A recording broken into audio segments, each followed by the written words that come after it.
ಹೊಡಿ ಶಾವ್ಗ್ಯಾಗ ಮಜ್ಜಿಗೆ ಅನ್ಕೋತ ನಾವಿತ್ತು ಮಾಡಕತ್ತೀವಿ ನೋಡ್ರಿ ಮಟನ್ ಕಾಲ್ ಸೂಪ್. ಈ ಥರ ಸೂಪ್ ನೀವು ವಾರಕ್ಕೊಂದ್ಸಲ ಮಾಡ್ಕೊಂಡು ಕುಡ್ರೆ ಬಾಡಿ ಒಳಗೆ ಎನರ್ಜಿ ಹೈ ಇರ್ತೈತೆ ರೀ ಅವತ್ತು.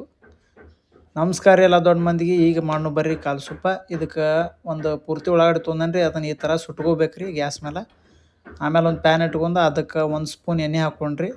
ಹಾಕ್ಕೊಂಡು ಇದನ್ನೆಲ್ಲ ಮಸಾಲೆ ಅದ್ರಾಗ ಹುರ್ಕೋಬೇಕು ನೋಡ್ರಿ. ಲೋ ಫ್ಲೇಮ್ ಇಟ್ಕೊಂಡು ಇದನ್ನೆಲ್ಲ ಹುರ್ಕೋಬೇಕ್ರಿ.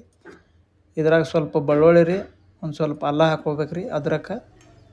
ಆಮೇಲೆ ಒಂದು ಸ್ವಲ್ಪ ಕೊತ್ತಂಬರಿ, ಒಂದು 2-3 ಮೆಣ್ಸಿಕಾಯಿ ರೀ. ಇದನ್ನೆಲ್ಲ ಫ್ರೈ ಮಾಡ್ಕೋಬೇಕ್ರಿ. ಫ್ರೈ ಮಾಡ್ಕೊಂಡು ಉಳ್ಳಾಗಡ್ಡಿ ಮತ್ತು ಇದನ್ನೆಲ್ಲ ಮಸಾಲೆ ಮಿಕ್ಸರ್ಗೆ ಹಾಕ್ಕೋಬೇಕ್ರಿ. ಆಮೇಲೆ ಒಂದು ಕುಕ್ಕರ್ ಇಟ್ಕೊಂಡು ಅದಕ್ಕೆ ಸ್ವಲ್ಪ ಎಣ್ಣೆ, ಒಂದು ಟೊಮ್ಯಾಟೊ, ಒಂದು ಉಳ್ಳಾಗಡ್ಡಿ ಹಾಕ್ಕೊಂಡು ಫ್ರೈ ಮಾಡ್ಕೋಬೇಕ್ರಿ. ಅದಾದ ನಂತರ ನಾವು ತೊಗೊಂಡು ಎಲ್ಲ ಕಾಲು ಅದ್ರಾಗ ಹಾಕ್ಕೋಬೇಕು ನೋಡ್ರಿ, ಮಟನ್ ಕಾಲು.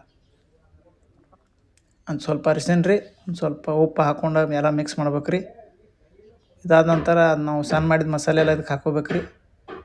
ನಿಮ್ಗೆ ಸೂಪ್ ಯಾವ ಥರ ಗಟ್ಟಿ ಬೇಕು ಅನ್ನೋ ಸ್ವಲ್ಪ ತಿಳಿಬೇಕು, ಎಷ್ಟು ಬೇಕು ಅಷ್ಟು ನೀರು ಹಾಕ್ಕೊಂಡು ಉಪ್ಪು ನೋಡ್ಕೊಂಡ್ರಿ. ಅದಕ್ಕೇನೈತೆ ರೀ, ಇದು ಕುಕ್ಕರ್ ಮುಚ್ಚಿಡ್ಬೇಕು ನೋಡ್ರಿ ಮ್ಯಾಲೆ. ಈ ರೀತಿ ಮುಚ್ಚಿದ್ವು ಅಂದ್ರೆ ಒಂದು 10 ಸೀಟಿ ಆಗ್ಬೇಕ್ರಿ. ಇದು ಕುಕ್ಕರ್ 10 ಸೀಟಿ ಆತಂದ್ರೆ ರೆಡಿ ಆಕೈತೆ ರೀ ನಮ್ದು ಮಟನ್ ಕಾಲ್ ಸೂಪ. ರೆಡಿ ಆಯ್ತು ನೋಡ್ರಿ. ಈ ಥರ ಆಗೈತೆ ನೋಡ್ರಿ ಕಾಲ್ ಸೂಪ. ಇದೇ ಥರ ನೀವು ಮನ್ಯಾಗ ಮಾಡ್ಕೊರಿ. ಯಾರ್ಯಾರು ನಮ್ಮ ID ಫಾಲೋ ಮಾಡಿಲ್ಲ ಪ್ಲೀಸ್ ಫಾಲೋ ಮಾಡ್ಕೊರಿ. Thank you.